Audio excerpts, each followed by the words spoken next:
Ladies and gentlemen, there is a fire within you.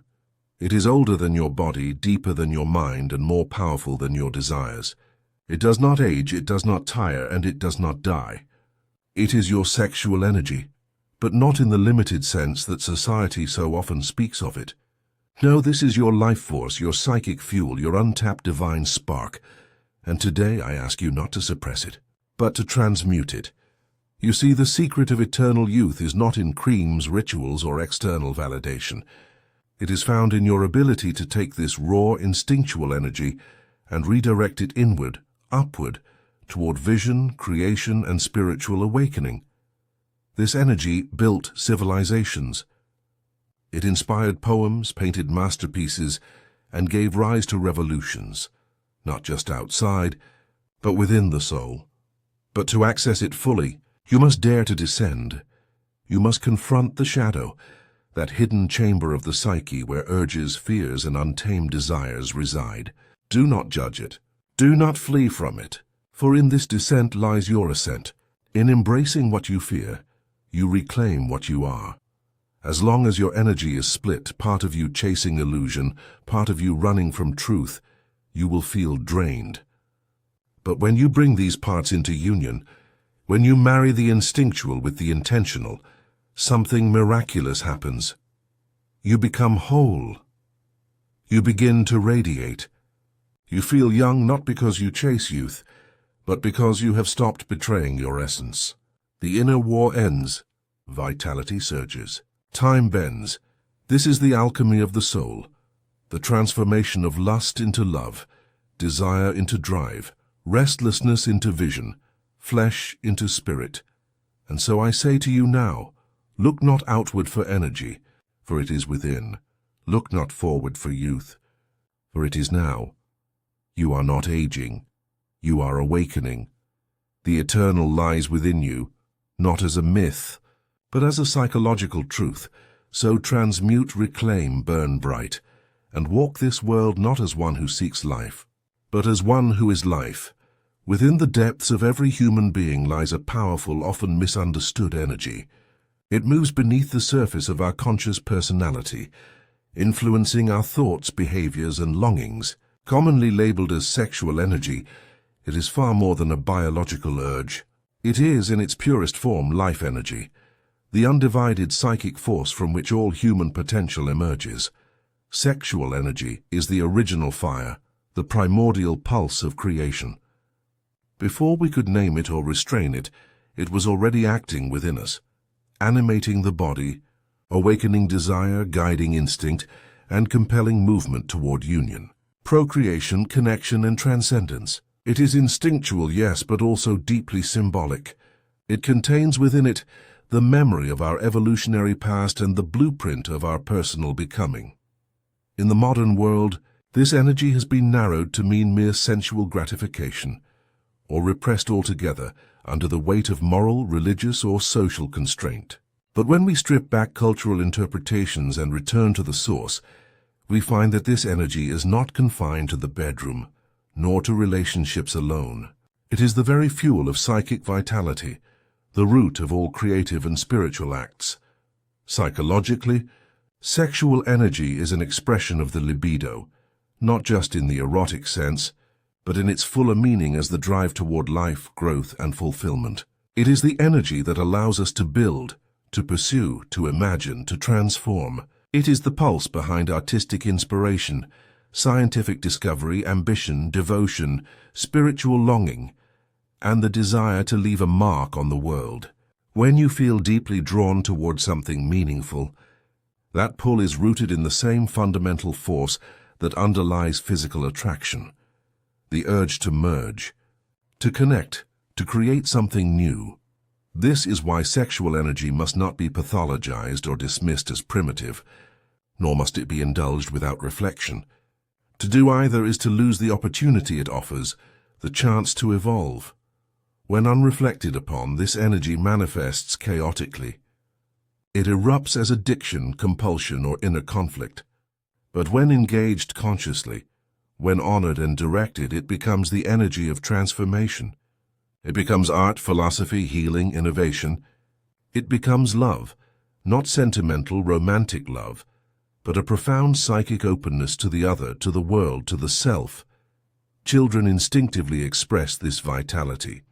Watch how they move, how they speak, how they play. Their energy flows freely, unconcerned with appearance or approval. This is youth in its essential form. Not a number, but a relationship to one's inner fire. Over time, however, we learn to repress the very force that made us alive. We begin to split our psyche, banishing instinct in favor of intellect, silencing desire in favor of conformity. But the body remembers. The soul remembers. This primal energy continues to move within us whether we acknowledge it or not. It manifests in dreams, in fantasies, in moments of restlessness or obsession. When not given a channel, it seeks expression through the unconscious, often in distorted or symbolic form. This is not pathology. It is the psyche attempting to restore balance, to return us to wholeness. To reclaim this energy is not to regress into hedonism, but to return to a deeper integration of our being. It means seeing sexual energy not as something to be feared, denied, or scattered, but as a sacred force capable of both destruction and creation, depending on how it is engaged. This energy is inherently dualistic.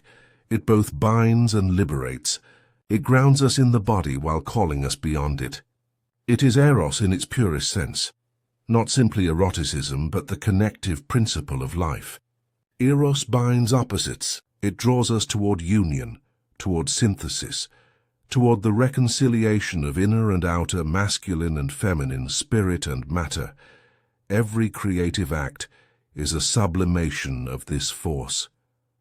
The writer shaping words from the chaos of thought, the dancer surrendering to rhythm, the leader inspiring change. Each one is engaging the same energy, but at a higher frequency. They have transmuted desire into discipline, impulse into purpose, instinct into vision. This is alchemy, not of chemicals but of the soul.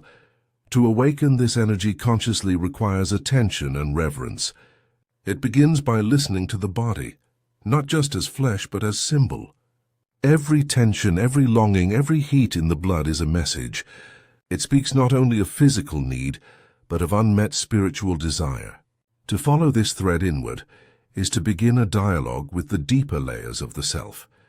It is to recognize that your vitality is not sourced from external achievement or validation, but from this inner fire. But to touch this fire is to risk transformation. It asks that you confront the parts of yourself you have denied, your longing, your vulnerability, your hunger for connection. It asks that you let go of shallow pleasure in order to access profound joy. It asks that you become intimate not just with others, but with your own depths. And here lies the paradox. The more deeply we understand and integrate our sexual energy, the more it becomes a source of serenity rather than agitation, power rather than compulsion. It becomes a stable current of life moving through us, not to be controlled or repressed, but guided with wisdom. It sustains us, energizes us, and restores us when we are weary. It gives us the strength to endure and the passion to pursue what truly matters. Transmutation is not a modern concept. It is ancient, born from the depths of human curiosity and longing. In the language of the old alchemists, the goal was to turn base metals into gold. But those who truly understood the art knew that the process was symbolic. The real transmutation was of the soul, of taking the base, instinctual, and unconscious elements of the human psyche and refining them into something higher, more whole, more radiant. Sexual energy, in this context, is the prima materia, the raw, undifferentiated energy at the beginning of the alchemical journey. It is instinctive, potent, and deeply embedded in both the body and the unconscious. But like the base metal of lead, this energy in its unrefined form is heavy. It binds us to compulsion, restlessness, and fragmentation when left unexamined. However, when brought into consciousness, it becomes the very material out of which psychological transformation is possible. Transmutation is not repression. Repression forces energy underground, where it festers and mutates. Transmutation is conscious redirection, an inner act of creative transformation. It begins by confronting the energy in its raw form without shame or indulgence. To look directly at one's desire without immediately acting upon it is to become aware of its deeper layers, what it seeks, what it symbolizes, and what it may become. Desire is often mistaken for an end in itself, but it is a bridge pointing to something beyond. Every longing is a cipher. On the surface, it may appear as physical attraction or erotic fantasy, but beneath that surface is a deeper hunger for connection, for meaning, for unity, for transcendence. The energy that drives one toward the body of another is the same energy that can drive one toward the divine, toward creativity, toward the highest expression of self. The alchemical process requires fire. And sexual energy is fire, creative, consuming, illuminating, but fire can destroy or purify depending on how it is held. Without containment, it scorches everything in its path. But when it is tended like a sacred flame, it becomes the light of insight, vision, and vitality. The vessel for this fire is the psyche, the inner container we create through awareness, discipline, and intention. The stronger and more conscious this vessel, the more intense the energy it can hold without being overwhelmed. This is why spiritual traditions often emphasize practices of containment, meditation, fasting, breathwork, solitude, not to suppress the energy, but to refine the vessel. The goal is not celibacy or denial, but inner strength and clarity. Only then can one transmute heat into light, impulse into inspiration. In psychological terms, this is the shift from the lower self to the higher self, not in a moralistic sense, but in an energetic one.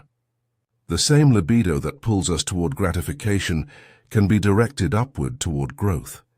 The artist who channels longing into a painting, the philosopher who transforms erotic tension into insight, the healer who transmutes personal suffering into compassion, all are examples of this inner alchemy at work. What's often misunderstood is that this transmutation does not destroy the original energy, it elevates it. The power remains, but its form changes. Just as steam is more dynamic than water, sexual energy in its transmuted form becomes more subtle, more expansive, more capable of movement through multiple dimensions of being. This transformation unfolds in stages, mirroring the old alchemical sequence, nigredo, albedo, citrinitas, rubedo. In nigredo, we face the raw chaos, the shadow material, the unconscious desires, the parts of ourselves we disown. This stage is often painful. It demands radical honesty. One must face the places where energy has been wasted, distorted, or misdirected. It is a descent into the underworld of the psyche. In albedo, the purification begins. Clarity arises.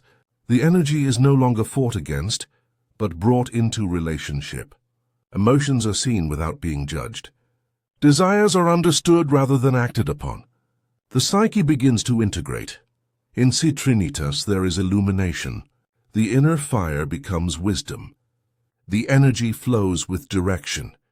This is the beginning of inner authority, when one's energy is no longer at the mercy of the world, but harnessed with purpose. In rubedo, the final stage, there is union.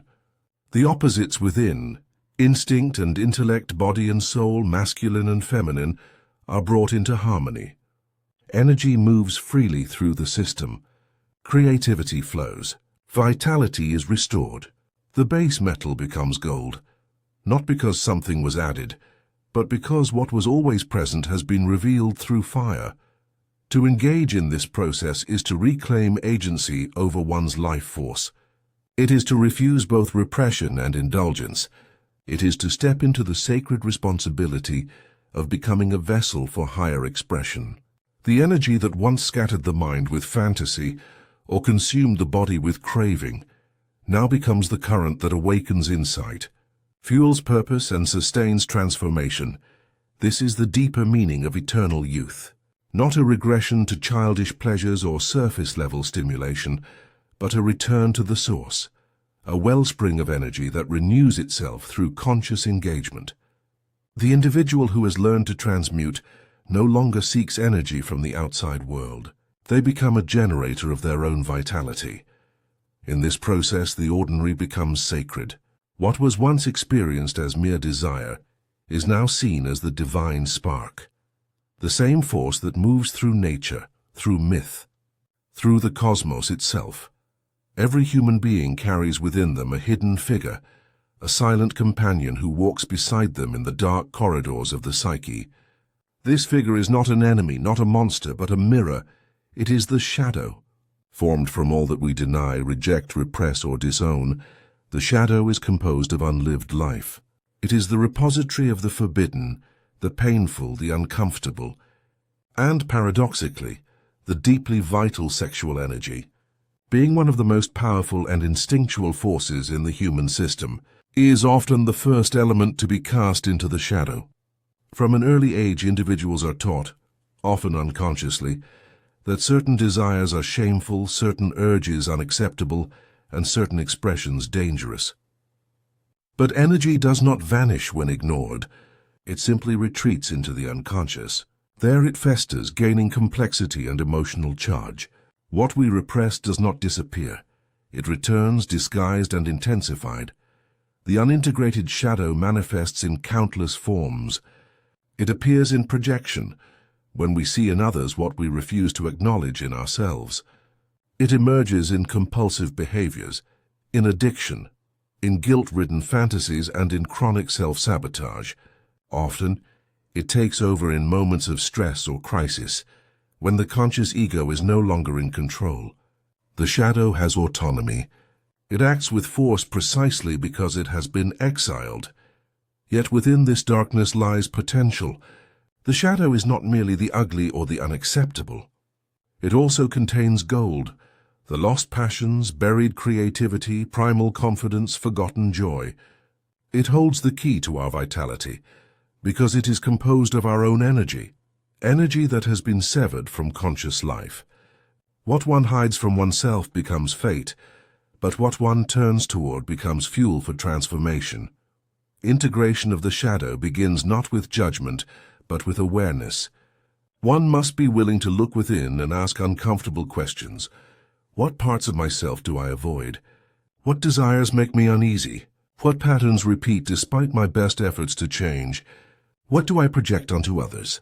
These questions open the door to a confrontation, not with evil, but with unlived truth. The shadow speaks in symbols. It emerges in dreams, in irrational reactions, in emotional triggers. A person might find themselves inexplicably attracted to something dangerous or repulsed by someone who mirrors a hidden trait. These reactions are not random. They are messages. The unconscious uses these moments to call attention to what the conscious mind has rejected. If ignored, the shadow acts from behind the scenes. But if acknowledged, it becomes a guide. To integrate the shadow is not to act out every impulse or indulge every desire. It is to see them clearly, to feel their charge, and to understand their deeper meaning. It is to ask, what is this desire really pointing to? What unmet need lies beneath it? What aspect of myself have I exiled that now returns in symbolic form? Sexual energy often reveals the shadow's presence most dramatically. When distorted by repression or shame, it becomes obsessive, fragmented, or numb. But when acknowledged and integrated, it becomes a pathway to aliveness. The desire for physical union, for example, may symbolize a longing for inner union, a reconciliation of the divided self. The urge to dominate may reveal a disowned sense of power, while the craving for submission may point to a hidden need for surrender, trust, or emotional release. Every erotic image, every charged fantasy, carries within it a psychological truth that seeks to be recognized. This work is not clean or easy. Integration requires sitting in discomfort, resisting the urge to simplify, to moralize, or to flee. It asks for presence with paradox, that within what you fear may be what you need, that within the destructive lies the creative, that the same energy that can enslave can also liberate. A crucial part of shadow integration is the act of owning projection. Whenever you find yourself reacting strongly to someone, whether in admiration, hatred, desire, or fear, pause. Ask, what part of me is this person reflecting? What am I seeing in them that I have not yet accepted in myself? Often we place our own rejected qualities onto others, unconsciously seeking to live through them what we cannot yet claim as our own. In intimate relationships, the shadow is particularly active. Erotic attraction often masks deeper psychic dynamics, one partner embodying the rejected traits of the other, leading to fascination, confusion, or conflict. This is not a mistake, it is a calling. Relationships, especially intense ones, are crucibles for transformation. They reflect back the parts of us we most need to meet. But one cannot demand others hold their shadow. To live fully, one must reclaim it personally. This means taking responsibility for one's desires, one's darkness, and ultimately one's energy. When the shadow is integrated, the psyche becomes less fragmented. The internal war softens. What was once feared becomes familiar, even sacred. One begins to move through life with more authenticity and less self-deception. In this process, the ego matures. It recognizes that it is not the whole of the self, but a steward of many inner forces. It learns to listen rather than control, to dialogue rather than suppress. And from this integration comes a newfound vitality, a surge of energy that was once trapped in the prisons of fear, shame, and denial. The person who has faced their shadow walks differently in the world. They are no longer split between the person they pretend to be and the person they fear they are. Their energy flows more freely, their desires feel less dangerous, and their creativity deepens. They no longer chase stimulation to escape themselves because they have come home to the complexity of their own being. There is within every individual a tension, a quiet and persistent longing that often goes unrecognized. It is not merely the desire for another person or an external achievement, it is the desire for wholeness. Beneath the surface of daily life, behind our choices, our conflicts, and even our relationships, lies a deeper process, the psyche's innate movement toward integration. This movement is symbolized in ancient traditions as the sacred inner marriage, the union of opposites within the self. This union is not metaphorical alone. It is energetic, psychological, and profoundly real. It is the coming together of the inner masculine and the inner feminine, the solar and lunar, the active and receptive, the rational and the intuitive. In each person, regardless of biological sex or gender identity, these dual aspects live side by side. Yet for most, they remain estranged even at war. The fragmentation of these inner polarities is one of the core reasons for psychic suffering. When one pole dominates, whether it be the rigid, controlling masculine or the chaotic, undifferentiated feminine, the psyche becomes unbalanced. The individual feels split, restless, disconnected from a deeper source of vitality. Sexual energy, in particular, becomes confused or misdirected, as it attempts to compensate for this inner fracture through outer fixation, obsessive relationships, compulsive fantasies, or chronic dissatisfaction. To begin the process of inner marriage is to recognize these forces not as oppositional, but as complementary. The masculine is not merely about action, logic, and structure. It also holds the qualities of direction, clarity, and containment. The feminine is not simply emotion, chaos, or passivity. It embodies receptivity, depth, intuition, and transformation. When these archetypal forces meet in harmony, a new psychological equilibrium is born, one that transcends binary identity and awakens a deeper self. The union of opposites has been portrayed in countless myths, symbols, and spiritual traditions. From the Taoist interplay of yin and yang to the alchemical conjunctio, from the hieros gamos in sacred temples to the imagery of the sun and moon embracing, the theme is always the same.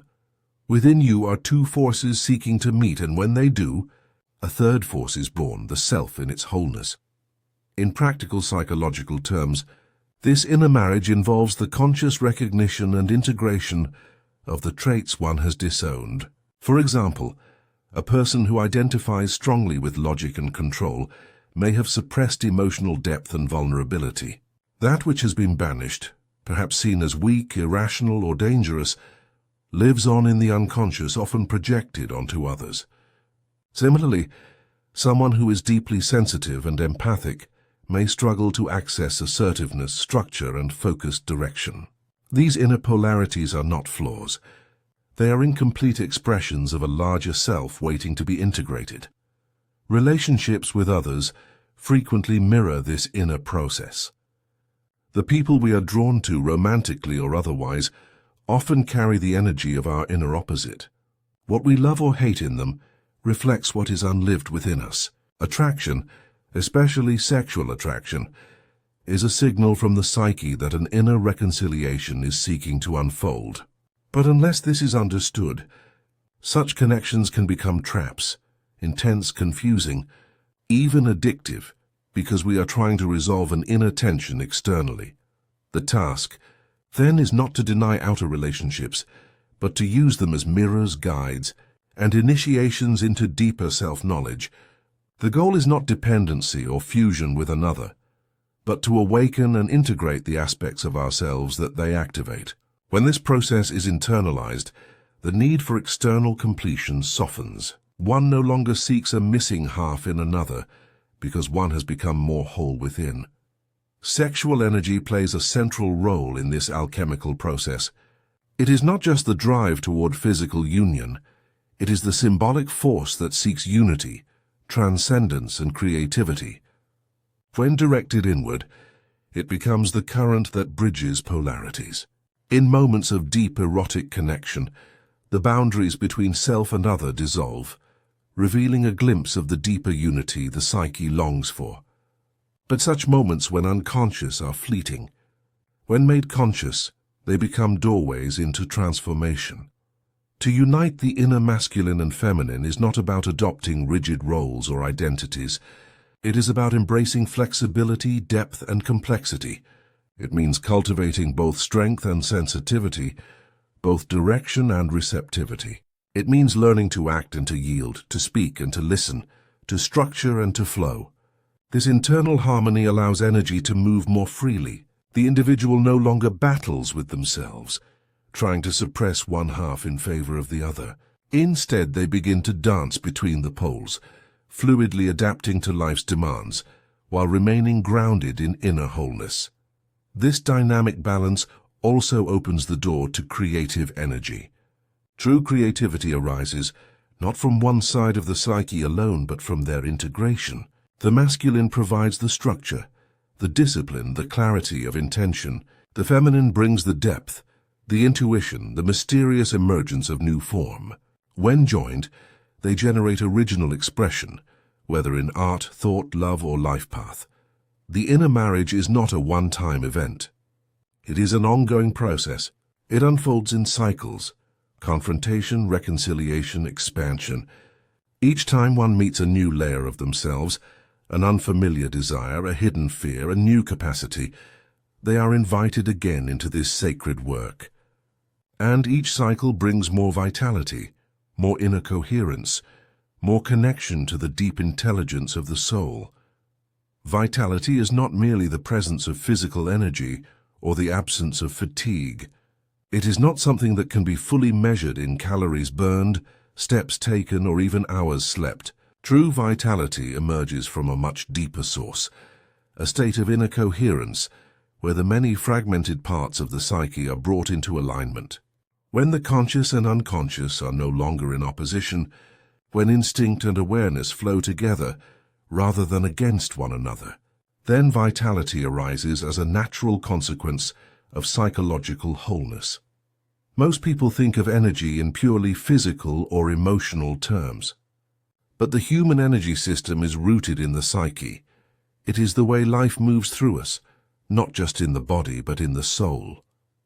A person can be physically healthy, materially successful, even admired by others, and yet feel a haunting sense of exhaustion, depletion, or deadness. This condition is often a sign that the inner self has been fragmented or denied. The energy of the soul cannot fully circulate in a system where large parts of the self are exiled, ignored, or repressed. Sexual energy, as one of the most powerful forms of life energy, plays a central role in this dynamic. When repressed or misdirected, it contributes to inner division. It becomes entangled in compulsive fantasies, addictions, shame, or secret longings that drain the system of its vitality.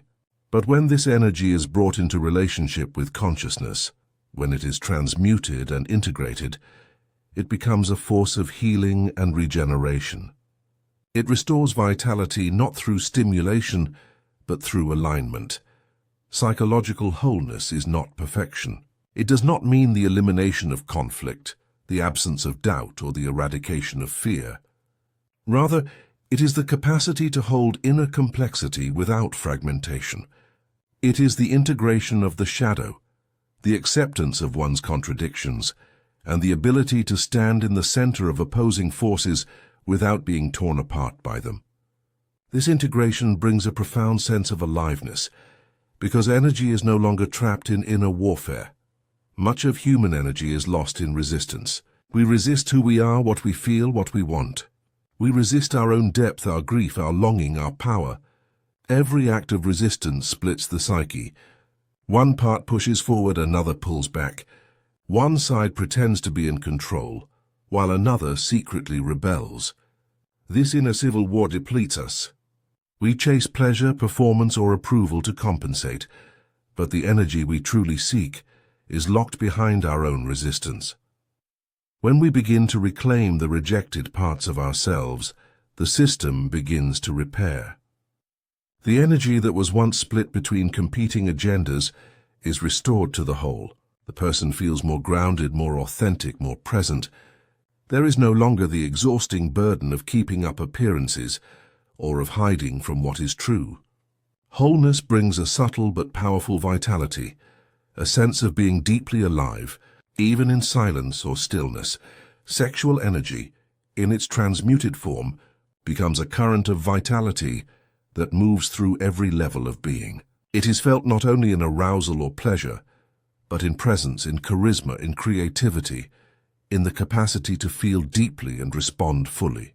When the psyche is whole, this energy does not leak outward in unconscious patterns. It flows inward and upward, fueling vision, devotion, and clarity of purpose. Vitality also depends on the restoration of meaning. The psyche is a symbolic system. It hungers not just for survival, but for significance. When life is stripped of meaning, when one moves through the world on autopilot, a subtle deadening sets in. The libido, the psychic life force, withdraws. But when one reconnects with a deeper purpose, even if that purpose is not yet fully defined, energy begins to return. The soul recognizes alignment. Vitality increases not because life has become easier, but because it has become more authentic. Wholeness also involves the integration of the body and the psyche. Many people live in a state of disconnection, cut off from their own sensations, rhythms, and instincts. The body becomes either a machine to control or an object of shame. But the body is not separate from the soul. It is the vessel through which vitality expresses itself. When the body is reclaimed not just as flesh, but as symbol, as a living field of intelligence and memory, then it becomes a partner in the path toward wholeness. Breath, movement, touch, and stillness become sacred acts, pathways to presence. True vitality is quiet. It is not hyperactivity, nor the manic pursuit of stimulation. It is the steady, grounded presence of a person who is at peace with themselves. This presence is magnetic. It draws others not through performance, but through authenticity. It speaks not through volume, but through resonance. Such a person radiates energy not because they possess more of it, but because they are not losing it to fragmentation. The journey toward this state is not linear. Wholeness is not a goal to be reached once and for all, but a dynamic process, an ongoing commitment to return to the self again and again. It requires courage to face what has been hidden, humility to accept what is true, and discipline to bring the psyche into alignment with its deeper nature. But every act of integration restores a part of our energy. Every moment of self-acceptance brings us closer to the source. Every step toward wholeness returns us to vitality.